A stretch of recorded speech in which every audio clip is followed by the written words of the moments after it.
Welcome to Abide in Liberty, a podcast empowering patriots everywhere to re-enthrone faith, family, and freedom as the bedrock pillars of liberty in education, our communities, and our nation. Welcome back, patriots, to another episode of Abide in Liberty.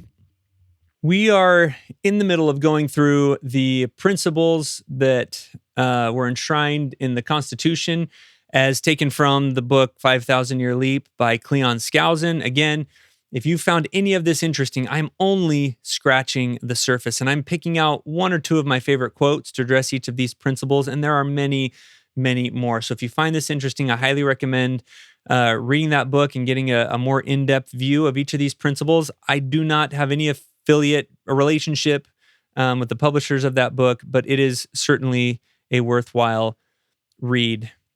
Last week, we spent some time talking about how the United States of America is a republic and what that means, as well as looking at the importance of the distinction between whether sovereign authority rests with the people or rests with a king, and what that meant for the American Revolution, how that made the fact that the majority chose to set up a new government, that in and of itself, because it was a majority, because it was in response to tyrannical practices by the current government, the founding fathers were completely justified. Whereas it's a little bit of a different story with the Civil War.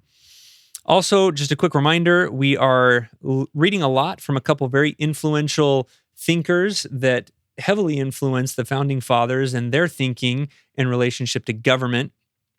Number one is, of course, the Bible. Number kind of 2 and 3 are a guy named William Blackstone and John Locke. These are both Englishmen who wrote extensively on government and the role that divine law and God have in government and in natural and unalienable rights.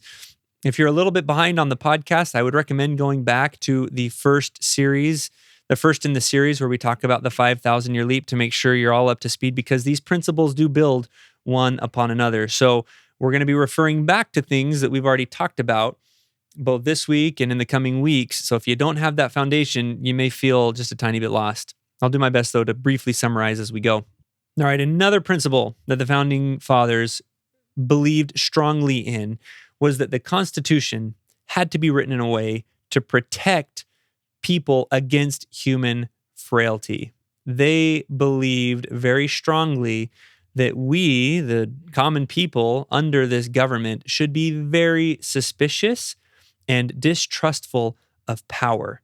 Now, it's not hard to imagine why they would think that. They were very suspicious and distrustful of power. They had experienced government abuse of power before and kind of assumed that anybody given too much power would abuse it at some point. This was kind of their view of human nature, and history does bear out that power does corrupt, and that even good people given too much power can become abusive of it. Federalist paper number 25 says, "For it is a truth which the experience of all ages has attested, that the people are commonly most in danger when the means of injuring their rights are in possession of those toward whom they entertain the least suspicion." So we're in the most danger when there is a person or when there are people in power that we aren't very suspicious of, because that's when they can sneak in and do things under the radar, because we're not watching them as closely as we should be. Thomas Jefferson said, "It would be a dangerous delusion were a confidence in the men of our choice to silence our fears for the safety of our rights. That confidence is everywhere the parent of despotism. Free government is founded in jealousy and not in confidence. It is jealousy and not confidence which prescribes limited constitution to bind down those whom we are obliged to trust with power, that our Constitution has accordingly fixed the limits to which and no farther our confidence may go. In question of power, then, let no more be said of confidence in man, but bind him down from mischief by the chains of the Constitution." The Constitution is a document of freedom for everybody else, but it's meant to be kind of a prison wall for those in power, chains that shackle them and prevent them from doing more than we want them to. And that was the way the The founding fathers saw the Constitution. It was to protect us against people doing things that they shouldn't be doing. George Washington said, "Government is not reason. It is not eloquence. It is force. Like fire, it is a dangerous servant and a fearful master." Like fire that is great for so many things, you have to keep it contained within a fire ring or in a fireplace, right? There's always ways that we're trying to contain and protect against heat. We can't let it get out of control. If it escapes its bounds, then it can lay waste to neighborhoods and forests. It can be incredibly, incredibly destructive. James Madison said, "If angels were to govern men, neither external nor internal controls on government would be necessary." So if people were perfect, we could have a single king that could do everything, and we could be completely trusting that they would be okay, but people aren't perfect. This is something that is echoed by King Mosiah in the Book of Mormon. At the end of his life, he decided to relinquish the throne and set up a government that was determined by voting, by people choosing what they wanted and who they wanted to lead them. And he said the same thing. It would be good for you to have a king if you could always be sure to have a just one. If you could always be sure that you had an angel for a king, then yeah, a king is way easier, right? They can get things done faster. There's a lot, presumably there could be a lot less cost because you have a lot fewer people running the government. So it would be great to have that decisive, just, righteous action all the time. But because men are not always angels, because men are imperfect, we need something to control and limit those leaders. And that was the intent of the Constitution. This seems kind of weird to say that this is a principle of freedom, that men and women are imperfect, that human nature is corruptible, that people, when they are given power, invariably will abuse it at some point. But that's a true principle. And you only have to look at history to see that it's true. It's actually really interesting. I'm reading a book right now. It's Alexander Hamilton, but I'm at the part where it's going through and it talks through the conflict that Alexander Hamilton and Thomas Jefferson had. And Alexander Hamilton, as soon as he became Treasury Secretary under the first president, George Washington, he immediately started trying to justify the federal government doing more. So he was one of the first ones to point out, there's this necessary and proper clause. So we're supposed to be able to lay taxes in order to support the government and do all things necessary and proper to be able to collect those taxes. And he was the first one to say necessary and proper. That means a central bank. That means we need to set up a central bank. We need to set up this robust collection or this robust system of tax collectors and free flow of finances through the central bank. And Thomas Jefferson and James Madison, who were kind of on the outs at this point, were watching this I'm saying, oh my gosh, I can't believe you're already trying to stretch the bounds of the Constitution. Now, Alexander Hamilton, and I'm reading the book. I'm going to go off on a little tangent here. The book I'm reading is the one that the play was based off of. And there are so many points. Yes, Alexander Hamilton did have an affair. There's one that's documented. And I really struggle with this author by how in so many different instances he's trying to infer and see additional debauchery into Alexander Hamilton that is simply not documented. So he makes a lot of inferences. And from what I've heard, the play really plays up on that. Alexander Hamilton, in reality, was a really incredible man. He was a believer. He messed up.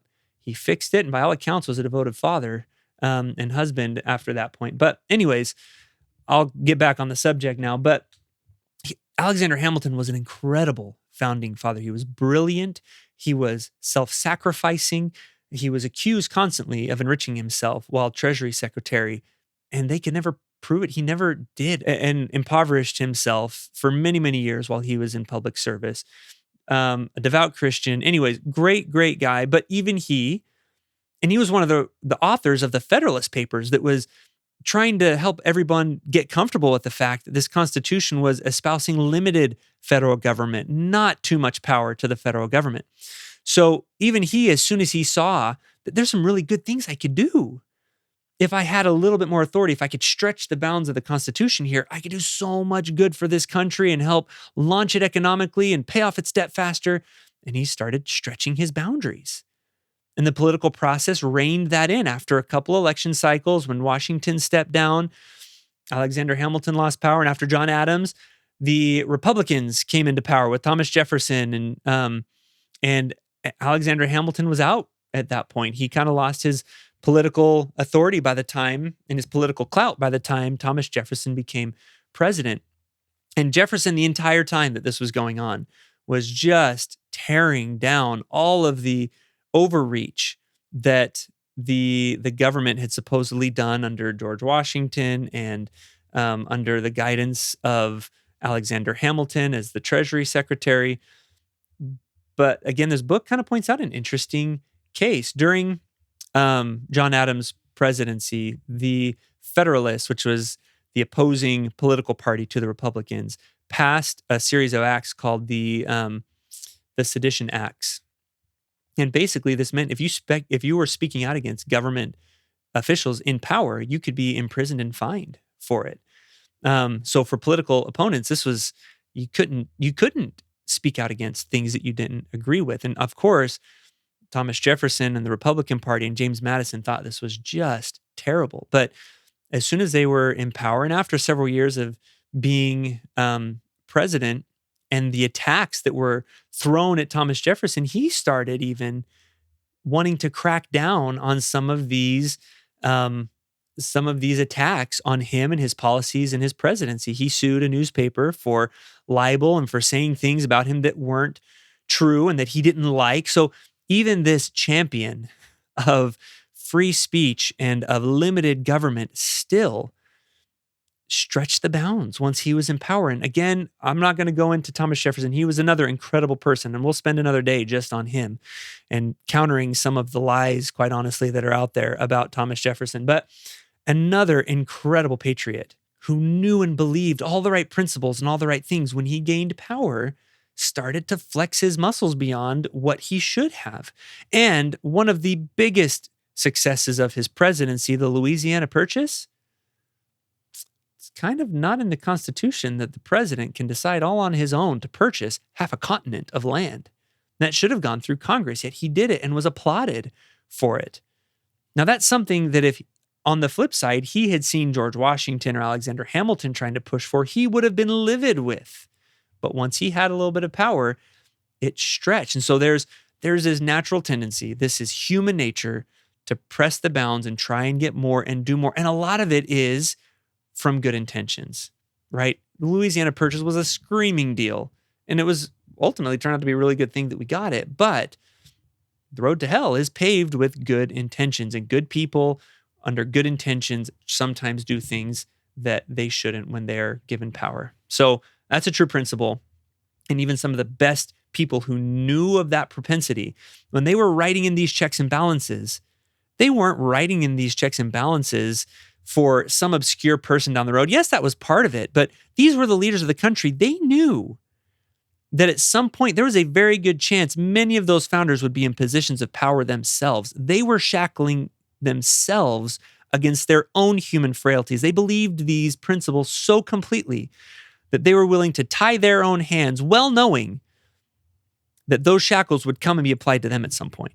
That's impressive. That is really cool. All right. Now, I said last week that I really wanted to dive in a little bit more talking about the importance of property rights. A couple weeks ago, I kind of introduced this idea of the three primary unalienable rights that the founders talked about: life, liberty, and the pursuit of happiness, or life, liberty, and the pursuit of property, or life, liberty, and property. Those are the three big ones that they all talked about a lot. And it doesn't, coming from a Christian perspective, it doesn't seem to make a lot of sense that property and getting stuff should be foundational to our happiness and foundational to freedom. But let's look through and kind of logically think through what happens without property rights, without the ability to own and protect your property. And I'm going to go so far, and I'm kind of echoing what's in the 5,000-year leap, that protecting property rights is not just necessary so that you can own stuff, but protecting property rights is also directly related to how well you're able to protect life and freedom in general. This is not only is life, liberty, and property, not only is property kind of one of the third of the top three, it is the hinge point of the other two. Without protection of property, the other two cannot happen. And here's why. So without property rights, without the ability to make sure that the things that you own, you can hold on to, the lazy and covetous neighbor or neighbors could come in and take the fruits of my hard-earned labor if they're stronger than I am. Now, this could be a neighbor, this could be neighbors, this could be a government. If it's strong enough, it can come in and take away what I've worked for, what I've worked hard for. Now, and this is exactly what happens in communism, right? Big government comes in, takes away property rights. Government now owns it, and there's not really anything you can do. And as we think through logically what happens next, we see this play out in communist experiments throughout history. So if that can happen, if anybody can come in and take my stuff just because they're bigger or stronger than I am, and I can't keep that property safe, then that destroys the incentive of the industrious people to develop the property that they have, to improve, to grow, and do more. And when that incentive's gone, you've got these roving bands of people going around trying to take things by force. That impels everybody who would work hard. You're impelled to remain on a bare subsistence, hand-to-mouth survival, because accumulating anything would invite attack. And that kind of attack, that threatens life safety. If there's a threat of attack, if you have things, you're not safe personally. If you've got these bands that can come and take whatever they want, then your personal life and your safety is at risk. Also, it threatens the safety of your life by if you're not allowed to accumulate, and if accumulating things invites attack, then what incentive do you have to store away for hard times? So in the case of famine, you're not prepared. And if the threat is robbed and beaten today versus maybe a famine comes and I might starve, you're going to respond to that immediate threat before the long-term one. So saving, storing up against the winter or against hard times goes away. And that is a huge threat to your life. And if you're living that kind of an existence, it is not a free one. You are not free to pursue your dreams because somebody could come in and swoop them away. So property is central to life, liberty, and the pursuit of happiness. Without property, the rest of it all falls apart. John Adams said, "The moment the idea is admitted into society that property is not as sacred as the laws of God, and that there is not a force of law and public justice to protect it, anarchy and tyranny commence. Property must be secured, or liberty cannot exist." Now, this raises some real issues about government welfare.